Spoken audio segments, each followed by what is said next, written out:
Hello மக்களே, இன்னைக்கு நம்ம என்ன பார்க்க போகிறோன்னா, நம்ம கடையில் முன்னாடி பேஞ்சிருக்கு மழை, அது பார்க்க போகிறோம். வேறு எங்கேயும் பேஞ்சிருக்கான்னு நினைக்கிறேன். எங்கேயா பேஞ்சிருந்தேன்னா கமெண்டில் சொல்லுங்கள். நிறைய நாள் வெயில் வேறு தாங்க முடியாமல் இருந்தது.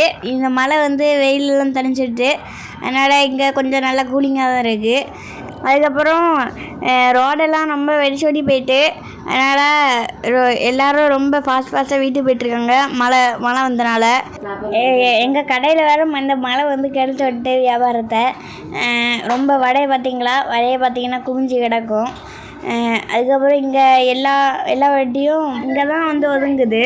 பார்த்திங்கன்னா ஸ்கூட்டி, பைக்கு எல்லாமே இங்கே தான் ஒதுங்கும். ஏன்னா எல்லோரும் மழைனால நனைஞ்சிடக்கூடாதுன்னு சொல்லி இங்கே ஒதுங்குவாங்க. எங்கள் கடை ஒரு நிழற்குடையாகவே மாறிட்டு, மலையில் வர்றது தான் எல்லோரும் வராங்க. என்ன ஒரு வடை கூட, ஒரு சுக்காப்பி கூட வாங்காமல் போயிருந்தாங்க. வீடியோ எடுக்கிறனால மழைக்கே பொறுக்காமல் நின்று போச்சு.